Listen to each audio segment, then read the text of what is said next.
This is Brainy Podcasts with Soraya Shaw and Tracy Filler, inspiring creativity and innovation through evidenced neuroscience.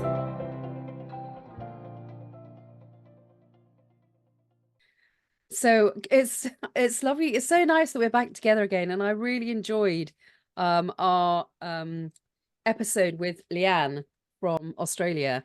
Our mammoth Really, episode. absolutely mammoth episode. Yeah, that's going to come.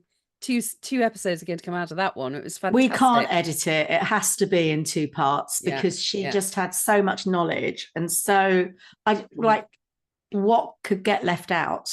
And what I was so excited about was how she was able to, it easily relates to our main discussion, well, two main discussions, how the brain's working. She sort of did a lot of reference to what's going on in our brain when we aren't feeling safe in the environments that we're in, but also how it impedes and supports. I think she used the phrase enables and cripples creativity. So it was just right up our street, which of course is why we asked her to come on. So exactly. Brilliant. And I just think the whole when we're talking about creativity and innovation, and I know Leanne was talking about the brain in the sense of when it's going into survival mode, but equally it's fascinating when it goes into thrive mode. And so for us, helping people to be able to thrive, to trust themselves to be more creative and more innovative, and not feel daunted by the words themselves and what they mean, but just the whole psychosocial safety, but also this whole focus on the social brain and how important that is for us when we're in work environment, when we're with different people, when we're with our families, that sense of needing to belong and feel secure and feel seen and feel respected is absolutely huge across our whole life. I mean, it really is. Can't be underestimated. No, I agree. And it was great, some of the stories that she shared that really showcased how these little trickles of confidence starts to wane or build depending on that environment as well. Hopefully that's a nice link into today and why we're sort of picking up on that psychosocial and psychosafety content, and the understanding that it's we're still learning so much about it. And today, well, we've labeled today, episode 3 is about confidence, gravitas, and the resilient brain. So I guess it's a kind of natural step into our last session, which was what we wanted it to do, feel a bit evolutionary. Do you want to explain a bit more about what we're hoping to do with this?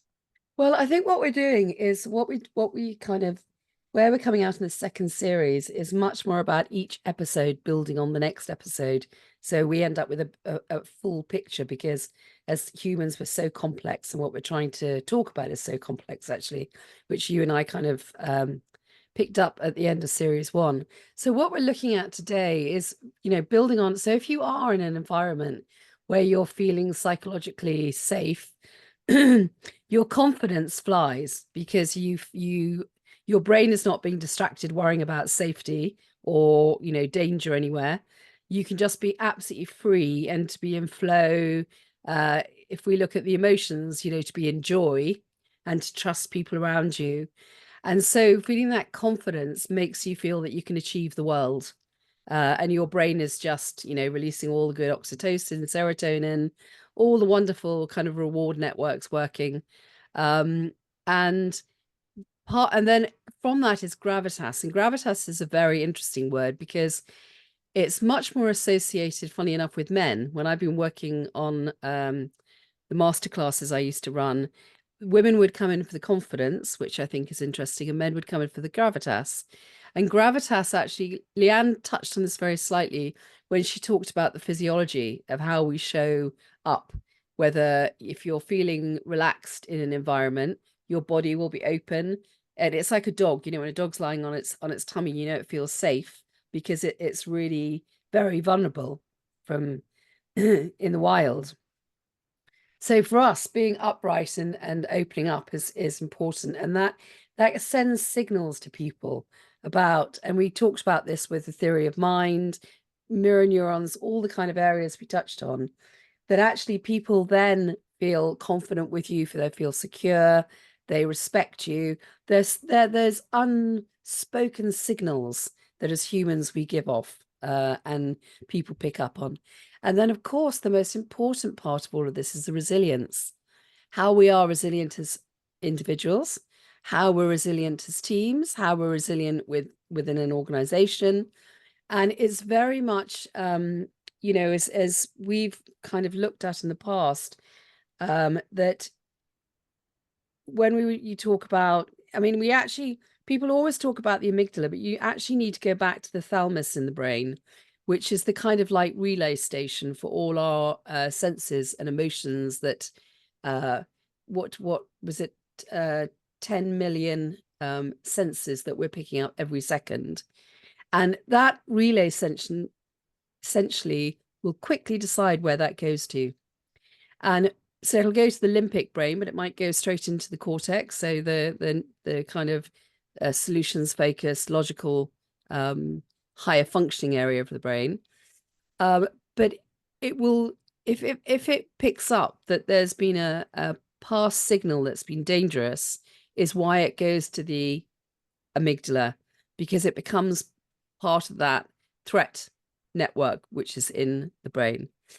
So being resilient to that and knowing how to actually regulate your own emotions, we can all have a situation where, you know, for instance, before every recording we normally do, I have a little mild panic attack of like, oh my God, my brain's gone blank. I don't remember anything, but I need to regulate my own emotions, because actually that's quite a natural emotion. And, you know, I don't know everything. That's the truth. But it's about going, no, hold on, that's not going to hold me back. I've just got to get on with this, and almost deciding how you want to feel. So it's, you know, people will talk about grit when it comes to resilience, and they'll talk about, I suppose the Greek word does mean you bounce back, you're bouncing back from things.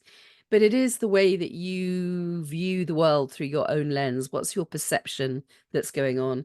And I'm a firm believer, having worked with so many people in my life and doing all the neuroscience, that you can either be a glass half full or you can be a glass half empty. It is your choice. And we all have choices about how we want to show up in the world, if you want, which I know is a strange word to use. So resilience is core at the heart of ourselves and who we are as self, and therefore how we relate to other people. Well, I'm going to quote you back at yourself, because in the book Brains Inspiring Businesses for Leaders, your chapter 2, which is developing a resilient and engaged organization, obviously there's some steering here for individuals, and you say neuroscience tells us that resilience sits at the core of how we view and handle potentially extremely difficult situations in our lives. Many studies, including the ones that you've done, have shown that how cognitively and emotionally resilient we are influences how we approach worry and anxiety, seeing them as either something negative and to be avoided, or something positive to be embraced and responded to as a healthy challenge, which I thought was a great definition of it. Thank you very much. Thank you. I had some feedback a little while ago that I was so half full that I needed another glass for the empty bit. Which I took as a massive compliment. Oh, yes. And I resonate with I really resonate with your description of that resilience, because as you said, we have a choice. Here we are. We're just chatting and we're already way into the body of conversation. Yeah.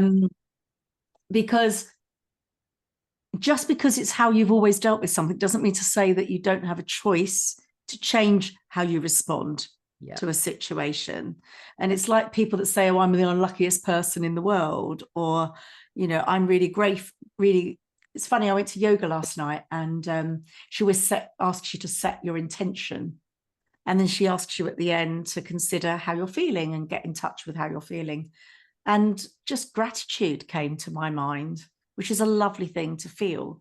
And I think the more grateful you are in life, the happier you can be, and the more settled in your own thoughts and emotions you can be. I don't know where that sits in with resilience. No, it sits perfectly, because what we're saying is, it's something you and I have talked a lot about, is in my research, we know that people will tell themselves a story. So actually, for instance, with stress, I mean, stress is quite interesting how language has changed over the years. Stress, there used to be stress management, courses all over the place, didn't it? Then stress kind of went out of fashion. And then we had resilience. Then we have well-being, which is a huge subject in its own and very complicated. Yeah, it's not complicated, but it is complicated. And what they know with stress is that there are two stresses. There's eustress, which is good stress, or there's distress. And your brain and your body are talking to themselves all the time. And the classic one is, I was coaching a client last week who hates giving presentations, even though they're brilliant at giving presentations and a real expert at what they do. But they always tell themselves a story that they're going to fail, that everybody's going to be bored, no one's going to listen to them, and it's going to be a disaster. So all of a sudden, you've directed your brain. Your brain is, because it sits up there and it's black box, picking up information from you, senses, working on past experiences, all the things that we know about. It will then go and find that evidence to support it, because that's what you kind of directed it to do. Whereas if you're actually saying, like your yoga teacher did, what's your intention? And I'm sure no one was thinking, oh, my intention is to fall over. So no one would fall over. It's to feel, as you said, rewarded and happy and what you've achieved. You're going to do that. You're going to focus on that. Your emotions are going to it's almost like the placebo effect. They still can't work out what the placebo effect is. If you tell somebody it's good, they'll believe it's good. If they believe it's bad, the nocebo effect, then it becomes bad. So that's for me.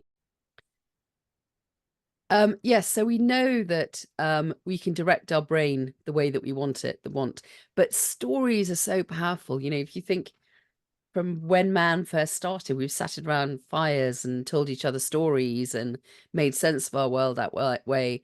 But we tell ourselves stories based on our upbringing, our experiences, our friendships.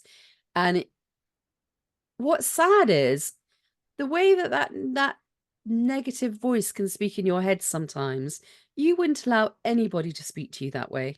And we can be so horrible to ourselves. I mean, it's dreadful. I was just going to say that, do you remember in series 1, I added to that about the stories, beliefs are the stories that we tell ourselves, but that sometimes they're not our stories. Sometimes they're things that we've had said to us. Oh, definitely. Yeah. In various settings that we have adopted to be true of us. Yeah. And I think that's probably most of our beliefs, because you trust other people, don't you? And you listen to other people. You think growing up at school, what your teachers would tell you or what your friends told you, and throughout your life, you're influenced so heavily by the people around you, which is where I kind of, as I've got older, I am a believer in, if somebody is a drain, I don't want to be with them, because they just bring you down. Yeah. Because they have their own agenda, and it's 9 times out of 10, you're not there to be cared about as far as they're concerned. It's all about themselves. So I think a lot of it is outside influences, and then our brain makes sense of that and makes the connections, and hence the stories. Yeah. So bringing it back to our title, Confidence, Gravitas, and the Resilient Brain, I think we've moved straight into resilience there.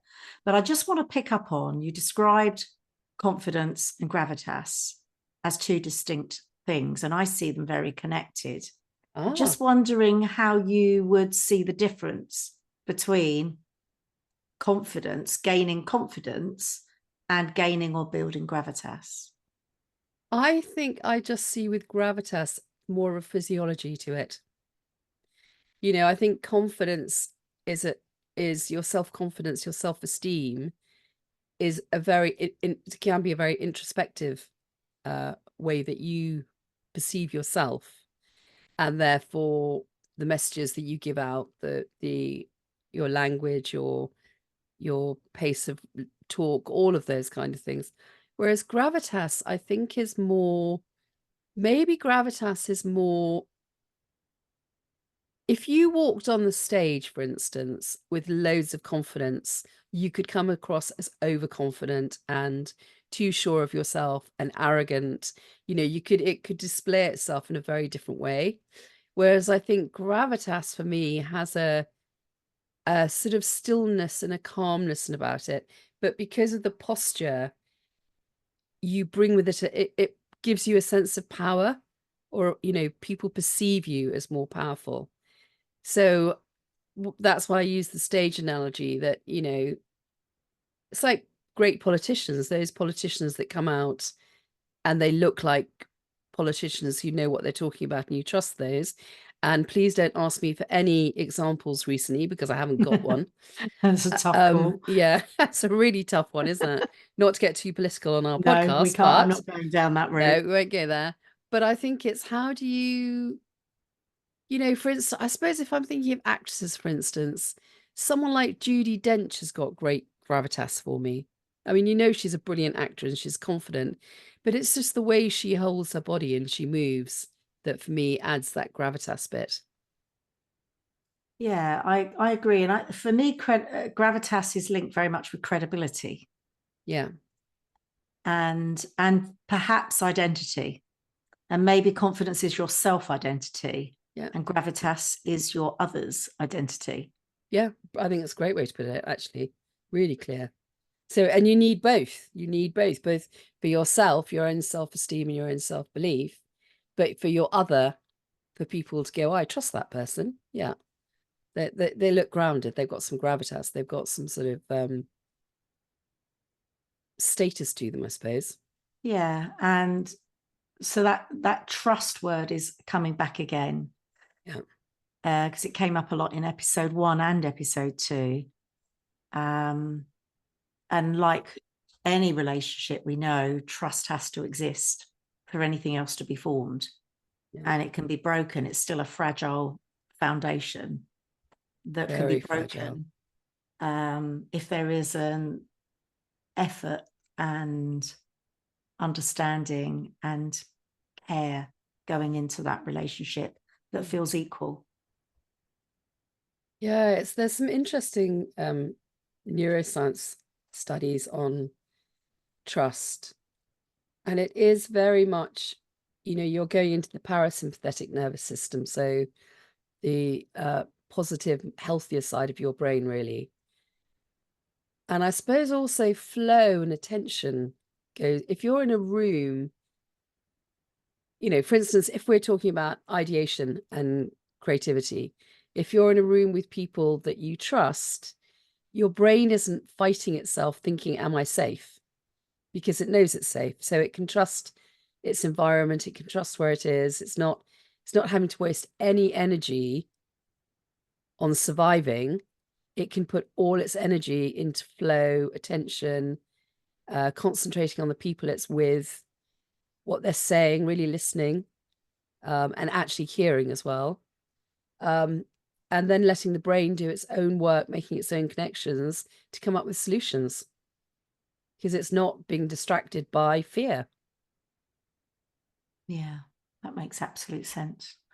That's making me think about other things that we thought about when we first decided to put this episode together, and sort of we started to discuss where the differences were to other things that we've talked about and are about to talk about going forward. We talked about imposter syndrome is another big common one that sits under here. We already talked about that self-talk. I think we go into self-talk every 16 seconds or something. And if that's not favorable self-talk, that can be real sabotage. And as you say, at the very least, a big distraction. Again, it's become quite a standard phrase that people are using. And I feel like sometimes that's just to dismiss some responsibility to their actions, if I'm being brutal about it. Yeah. What do you mean, that they're blaming their self-talk on what happens? Yeah, I think it's almost like abstaining from, so there's that expression, isn't there, that people judge their own behavior by their intentions, but they judge other people's behavior by their behavior without having any understanding of what's behind it or why made them do that. And I don't know, there's a bit of an abstinence, I think, of that responsibility. I don't know if that makes any sense. No, but sense. It's real. And I think, when does that self-talk become imposter syndrome? And when is it just unhelpful, habitual and ritual conversations that you're having with your own brain become something you can intervene on and change? Does that make sense? Yeah, but do you think there needs to be an intention there?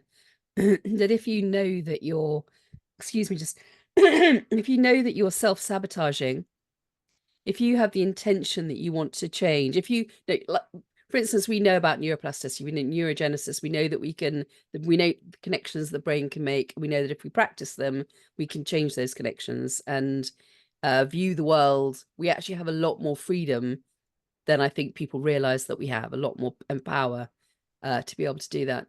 But unless you set that attention that you want to change that voice, that you're not happy with it, let's be honest, some people, they actually get the dopamine hit out of feeling a victim. I think maybe they that's like the where attention. I was heading. Yeah, it feels a safe place to be. Yeah, as opposed to putting yourself out there and going, actually, I'm not really very happy with that. I'm not, I think I need to do something about it. You have to, a lot of people have to be quite brave to want to do that. We see it with our coaching clients and clients we work with all the time. Otherwise, they wouldn't be talking to us. They're the brave ones who go, actually, do you know what? I can do better than this. And then there are a lot of people who say, oh, I'm too busy. No, I can't change it. That's just me. That's who I am. That's my personality. And I think that's true of our entire underpinned topic of creativity, innovation, ideation, and how that impacts problem solving, that we know that the brain, everybody's brain, is capable of creativity and thinking differently and reinventing themselves to some extent. But not everybody wants to. Yeah. And we're not going to reach everybody. No, the people that are listening to this podcast are going to be, well, we know we've got those three lenses of the individual, the leader, and the organization, where they do want to change and they recognize that that is useful and helpful to them as an individual, to the way that they engage with their team, and also as an organization, survive any future technological advancements, industry changes, whatever it is that's hitting their agenda. Actually paying attention to how they go about it and modifying that is going to help. Mm-hmm. It's not everyone. No, when I listen to you, I've always had a problem with this. I mean, personally, I love change. It doesn't bother me at all. I find it exciting. I find it quite exhilarating about what's going to happen. But I actually don't like the word. I think almost the word, like creativity, I think language, sometimes, because we've all got our own interpretations of what they mean based on our experiences, I think a lot of people get terrified when they hear the word change, because it's the unknown. They don't have any control, and we know the brain desperately needs to have control and autonomy. And if they feel change is thrust on them, most people will resist it out of fear, out of not wanting to do things differently. And I wonder sometimes whether, especially in this world, these are just my thoughts off the top of my head, by the way, we haven't talked about them at all. I wonder whether, because our world is changing so swiftly and everybody's got to be, on their tiptoes, making things happen, whether we should just be talking about flexibility and adaptability and rewiring, rather than the word change. Because it feels very finite to me, the word change. It's black or it's white. Yeah, and it links also quite nicely into the word choice that you introduced quite early on. Yeah. That we have choices. We can continue to do things the way we've always done them, or we can choose to try something different, apply it, measure it, see if it's fitting, see if it's feeling good, see if it's getting any changed outcomes. And I think that's why so many change projects fail, is they just don't get the buy-in. They don't get the people following along. And as we said in episode 2, if people aren't feeling safe, they're turning up, they're showing up because it's the right thing to do, not because they believe in it or want to do it. Yeah. So it does come back and to neuroplasticity. Yeah, but it comes back down to followship that you just said follow. Yeah. You know, it's all about, and people will only follow most, you know, leadership is about taking people somewhere else, isn't it, at the end of the day? But if people don't trust you, don't feel secure, they're not going to follow you. It's kind of like the Pied Piper, actually. You know, the children wanted to follow him because he was fun and he could play music and it was all different and wow, off we go. And we don't, that's what we look for in our life, isn't it? Some happiness, some joy, somebody who we know that's not flippant. They understand what they're doing, but they bring you into it. So you all feel a part of it. You're not a separate bit. You're all homogenous together. Is that the right word? I don't know, but it sounded quite good, didn't it? It did sound good, but that took me off down another road. I don't know if I should have been going there. I was going to say something else. It's completely gone out of my head. Yeah. Why are we doing this in the afternoon? I know, because we love our conversations and our chats. And actually, I think that's we got the feedback from series 1, didn't we? That people love that, just opening up and chatting about things and exploring things. And there's a strategy behind it. There's a reason behind it. But we're perhaps talking about things that you wouldn't do in a normal course of work. Or in a business we do a lot of this, though. This is the reason we've got these podcasts, because we had loads of these chats and said maybe other people might like to listen to them. Yeah, exactly. And I think I've forgotten where they begin and where they end, really, because, the record button's on. I mean, we've actually, just for reference, we decided to just record all of our conversations because we go off on one so often. Which is, in our own right, that is our way of ideating, and we spill off of each other. And it's such a weird thing that for somebody that's been quite apprehensive and sometimes concerned whether what I have to say is legitimate, and I've shared that with you as one of my self-talk, self-sabotage things, might be nice to be human and share that vulnerability, that's how I feel in so many situations, less and less as I've got older. But you and I chatting on screen, I feel safe to say any ridiculous thing that I like that comes into my head. And the fact we've recorded it and then put it out there for people to listen to, I don't care. Yeah. That's ridiculous. Why? Well, it's ironic then, not ridiculous. Yeah, I don't think it's and either ironic. I mean, because you've got a lot of experience and knowledge I know to share that is so valuable, the way that you view the world and the insights and wisdom that you have. If you weren't doing it, it would just get lost. Yeah, I suppose so. Yeah, listen to that. Bad language, everyone. What bad language? Your bad language. Yeah, I suppose so. What a really close off, I'm not really open statement is that. Exactly. What I should say is thank you.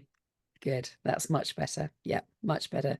Enjoy it. Get that oxytocin moment. I will. There it is. Feel the love. Yeah, feel the love.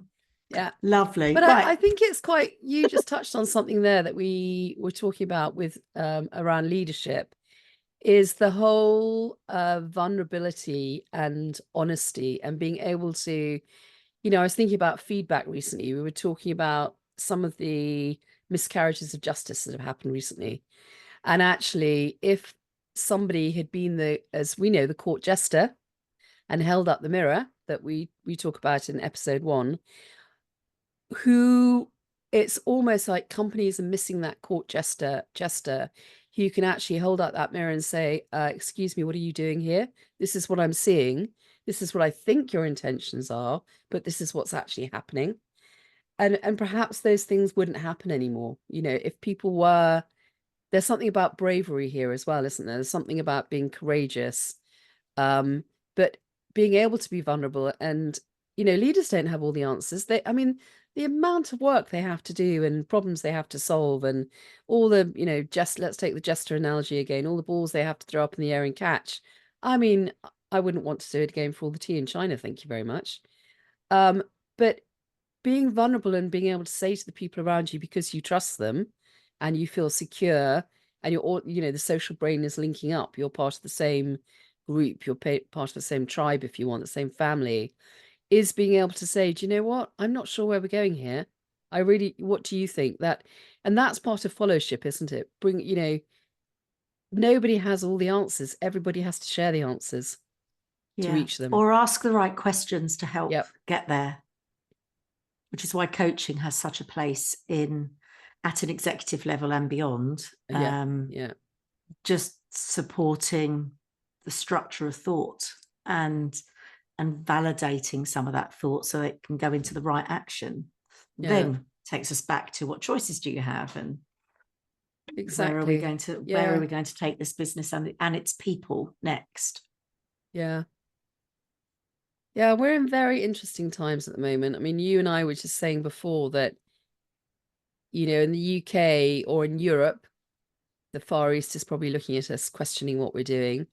And equally, we're looking at what they're doing and questioning it. And it doesn't seem, I said to you that I'm not sure.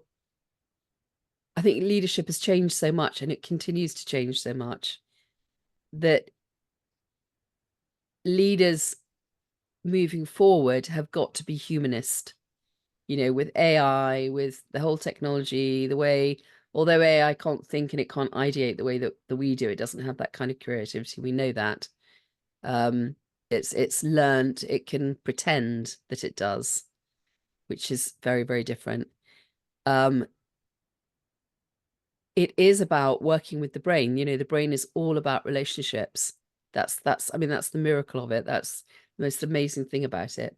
And the more that people can understand how this lump of 2 ounces or 3 ounces or whatever it is in our heads really works and how we can get the best from it, we're just missing a huge chunk from our lives. Yeah, I agree with you. And oh gosh, sorry, Soraya, I've completely lost it. I wanted to bring it back to something else that you'd said again before we started, push the record button.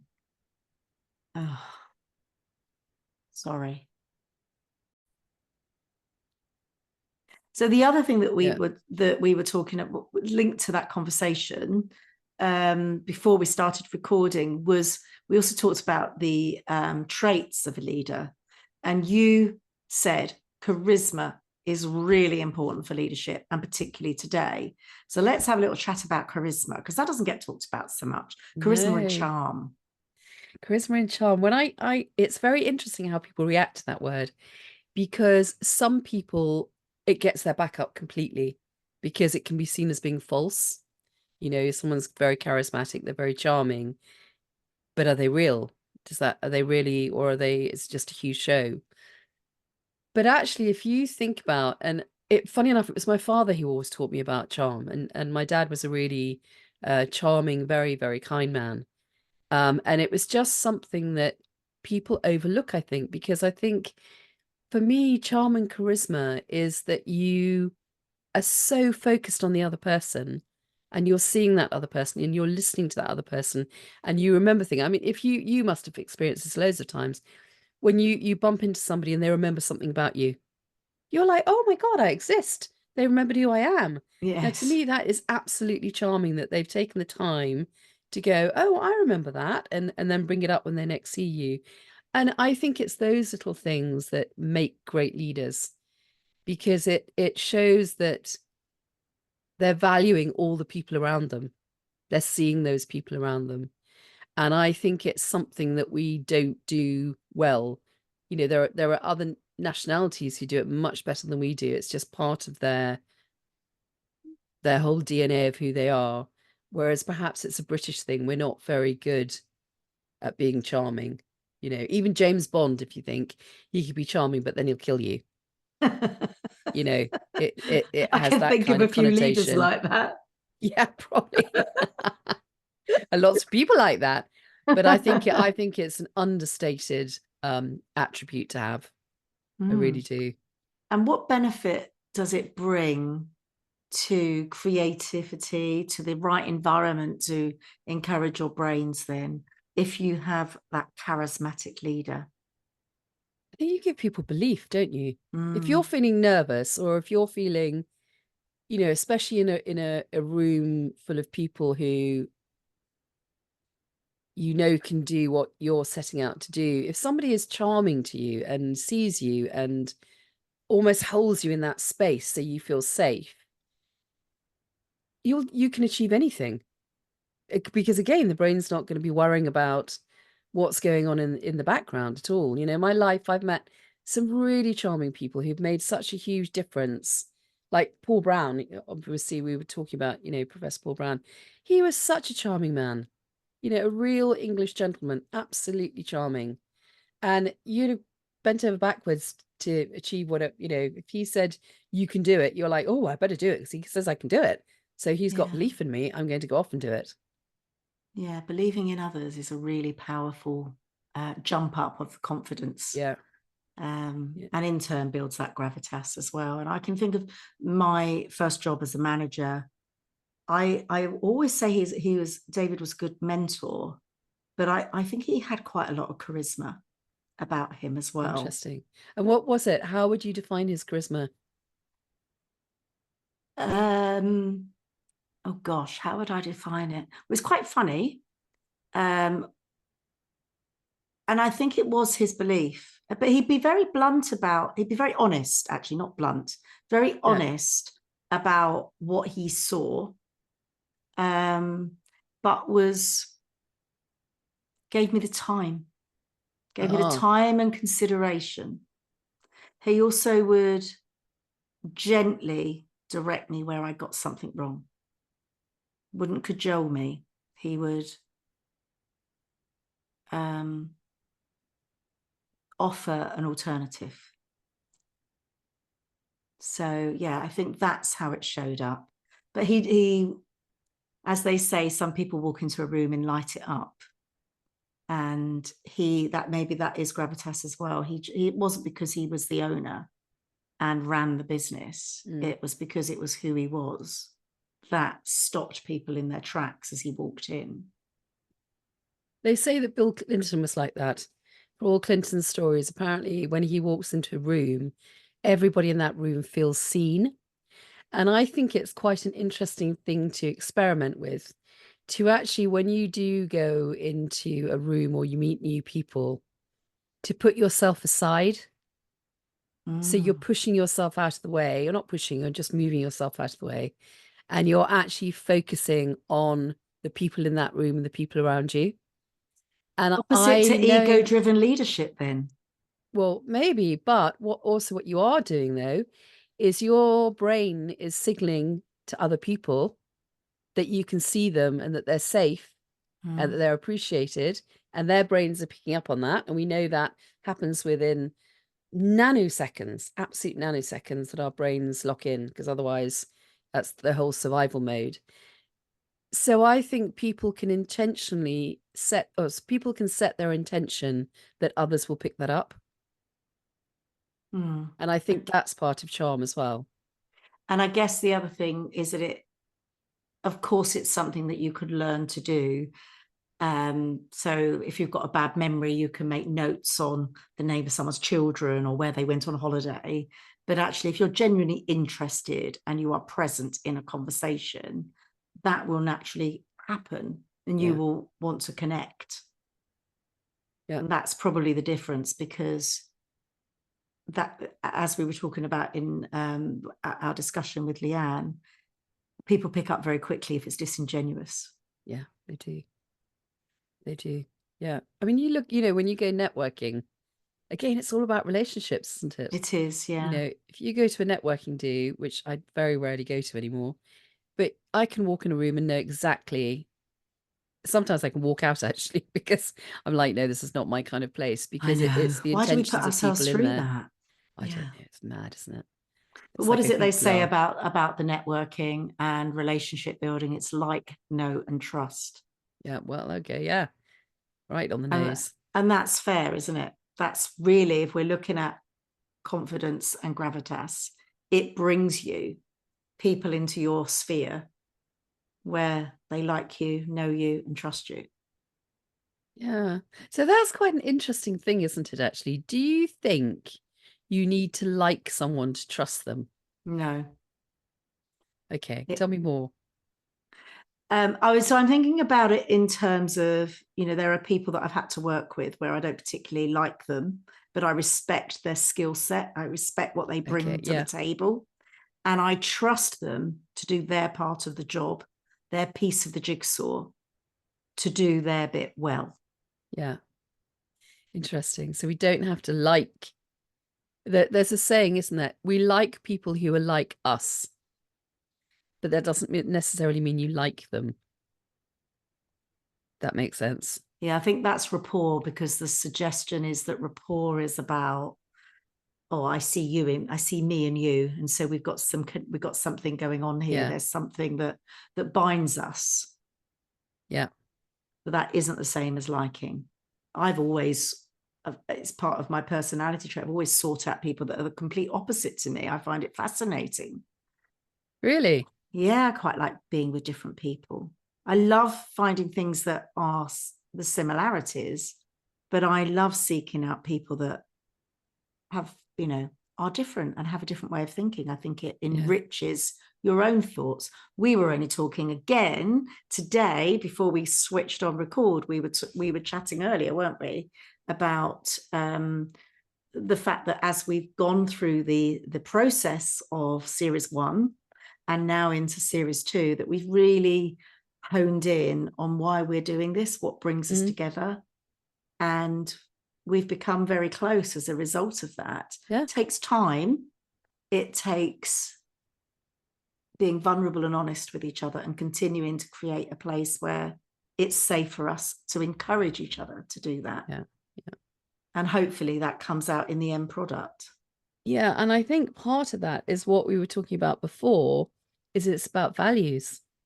And we've never actually discussed our values, but I have no doubt that yours is so similar to mine, and the way that we behave and the way that we want to treat both ourselves and other people.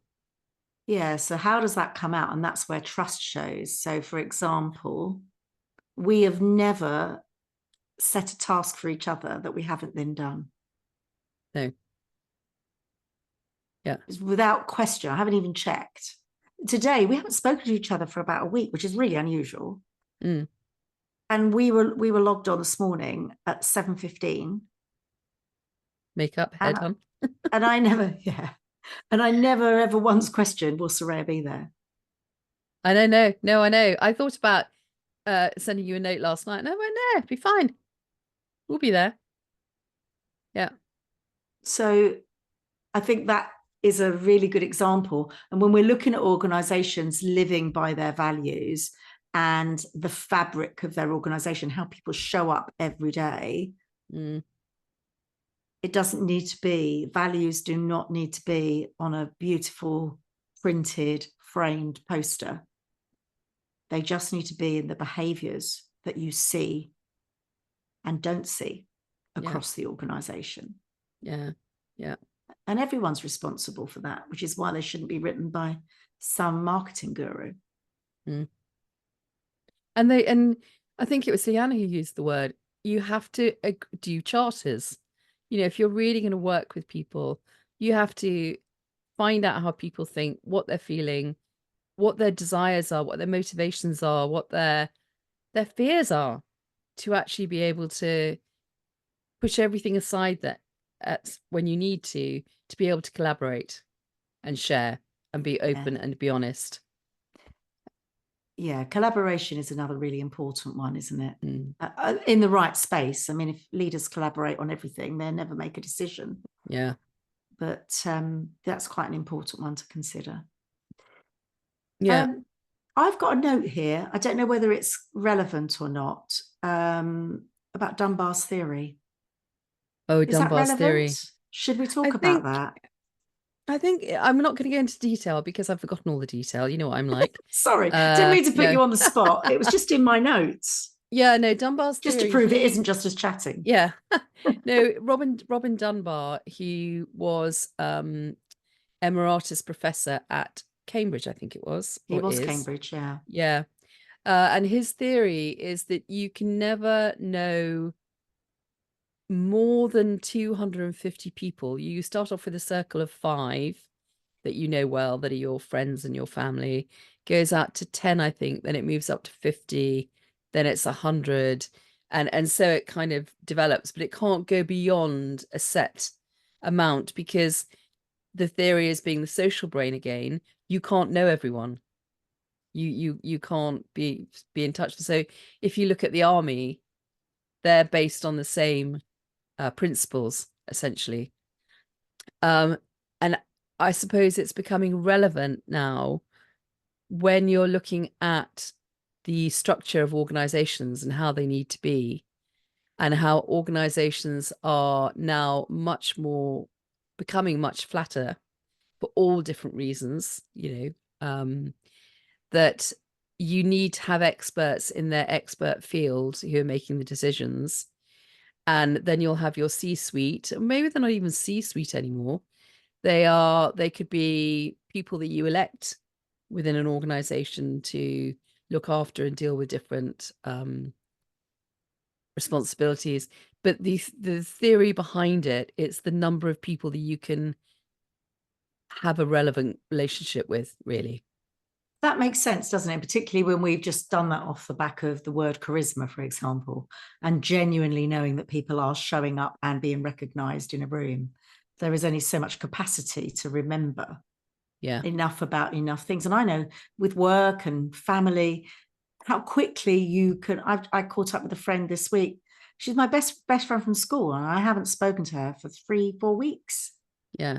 It's just disappeared. In fact, it could have been longer. And I mean, the good thing is, it's good friends. You pick up where you left off. Yeah. Yeah. But the point is, life is moving so fast, and you can't possibly remember all the details of what's going on in everyone else's world, because you can't remember what's going on in your own. Well, I can't sometimes. No, I completely agree with you on that one. No, I'm sure, so it is I'm sure that's the making of a diary. I'm sure that's why that diary came along. Yeah, no, I think because the book I'm kind of planning on writing, that I was mentioning to you, that I was working on with Paul, it is very much that theory about being a flatter structure, and therefore all these things kind of fall into place about how we need to be and behave with each other. And also, I mean, some people might listen to us and go, oh my goodness, those two are, up on a cloud of wafting around softness and, babies and wings or whatever. But actually, this is, as we all keep mentioning, this is the hard stuff. To do the relationships and get relationships right, and use our brains in this way, is really, really difficult, because we so naturally want to default to bad patterns sometimes. And what are those bad patterns, do you think? What are the things that work against confidence and gravitas? Well, I think there are different things. I think there's, not even with confidence and gravitas, but let's take charm, for instance. If you don't genuinely respect people or care, and you're only interested in your own self-serving and what you want to do, people see that straight away.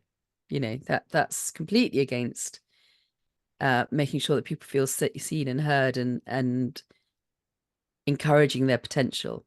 Yeah, so that's not charm, that's manipulation. Exactly. Yes, yeah. And then if you're talking about confidence and gravitas, if you're a person who doesn't care, you'll just take away someone's confidence. It doesn't mean anything to you. It's a giveaway. As long as you're fine, why should you care about them? And we have seen this quite a lot recently in the news, that's sadly to say.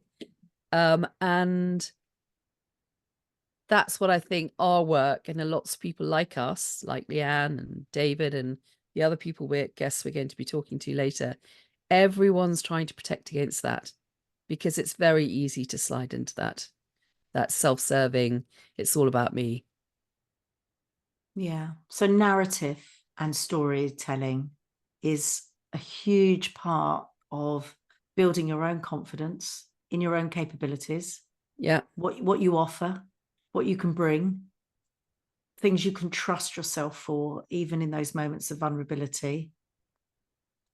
And we haven't talked about reflection, because I've just thought about that now when I think about resilience, because we've talked about the court jester holding the mirror up to behavior, but we can do that to ourselves if we allow ourselves the time to think, reflect, what went well, what didn't, what am I liking about that, what do I don't, what's not kind of sitting right in the groove for me. And you just know when it feels right. And the more you recognize and review why, then you can replicate it. And it goes hand in hand with self-awareness. The more you reflect, I think, the more self-aware you become. There's one word that springs to mind when you talk about that, is I think so many people blame themselves. You said what went well, what didn't go so well, so what have I learned? A lot of people will blame themselves. And if you blame, you're not learning anything. You're not seeing anything. You can't see because your brain's gone into a blind panic and anxiety and feeling pressured and worried by things. So you almost have to be, and I hesitate to use the word, slightly selfish when you're becoming reflective, because otherwise you could be so easily negatively influenced by other things, by blaming. Gosh, now you've brought in a massive trigger for me that I know I've experienced in trying to overcome, is that awful blame culture in organizations. Yeah. And it does leak. It leaks out. As Carl Jung says, we leak the truth. Yeah. And, you know, if you've got an organization that is CCing you on completely irrelevant stuff in an email, it's because your culture is covering its backside and there's likely to be a fear of blame. Yeah. And that is not a healthy place to build creativity, innovation, problem solving, and people truly present and giving their all in their job for their salary. Scary place to be, actually. Really frightening. And it saps away. It's another sapper of confidence. And I would say apathy is a dangerous presence in an organization. As soon as somebody becomes apathetic, they're ready to move on. Yeah. And if you think, if we put it into the context of what we're talking about, that when you and I talk about creativity and innovation, ideation, we're not talking about massive, let's reinvent, I don't know, a black hole or something. We're talking about small steps of how can we rework that? How can we re-engineer that? How can we, you know, what could we do better? What could we, but it's getting that mind frame of everybody thinking that way. So it's a shared responsibility. But if you're in an environment where you are being blamed, you're not going to take the risk of doing that. Absolutely not. It just put me in mind of a company that did do something really, really well. And they added in, what's the one more thing that I could do? In this situation, is there one more thing?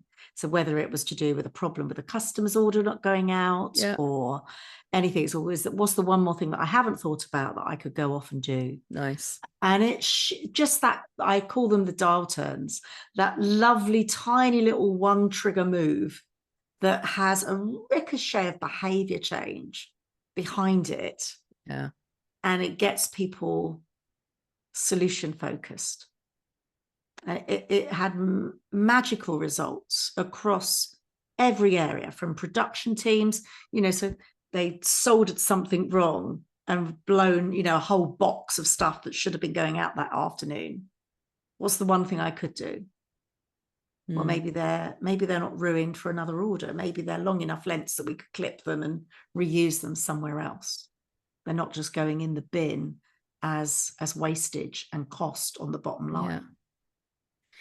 You're giving people that permission again, aren't you? You're giving that. I always think coaching skills, you know, I think the more people who are taught how to coach internally. So what is that one more thing that you could do? Whether that's solving a problem, whether that's helping another customer, whether it's helping the people around you.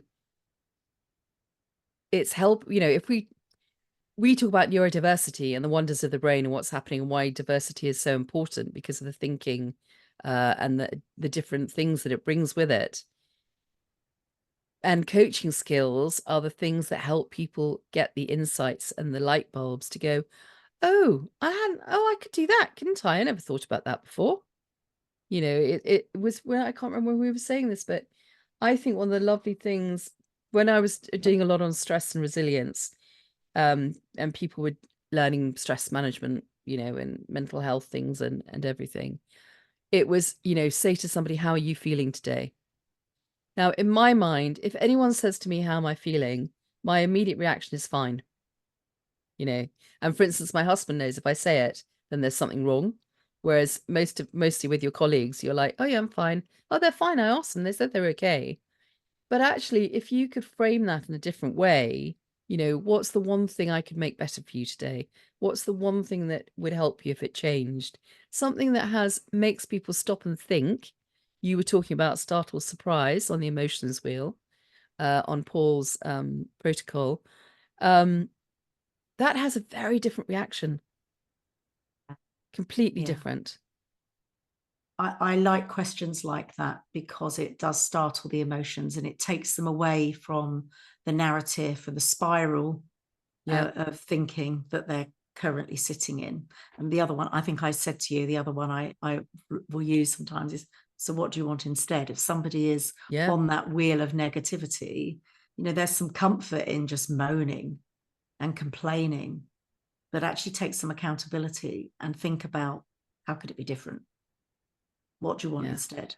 What would make that work better, be better, feel better? So I think we could ask those questions of ourselves. We talked about self-mastery. People that take time out to reflect will ask themselves those sorts of questions.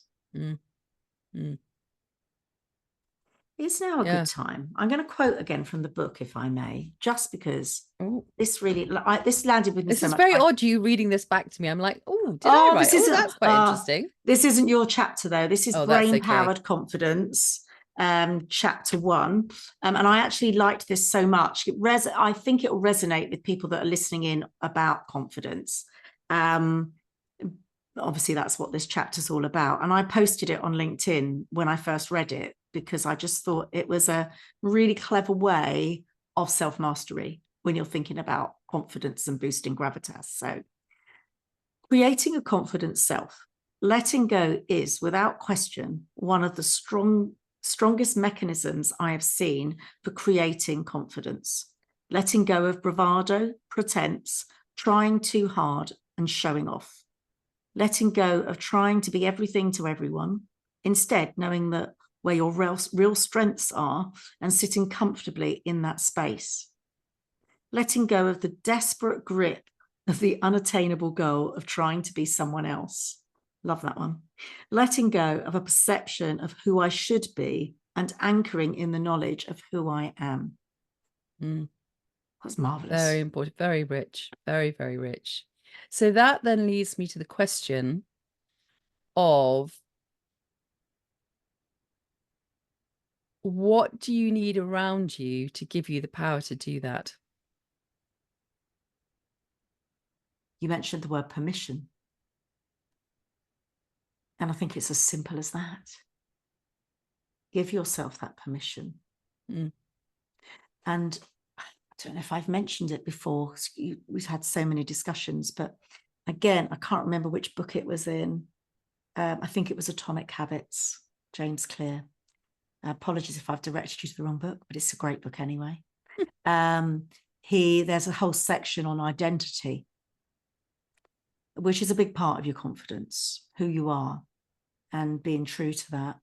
And he gets you to do an exercise where you do your A to Z.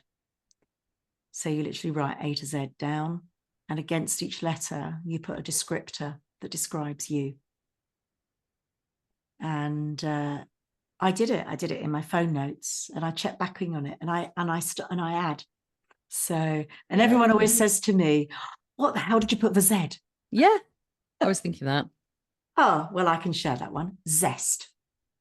Zest, lovely. And I would concur. You got loads of that. I love that. Yeah. So what's interesting is I played with it, of course. I made my own rules up around it.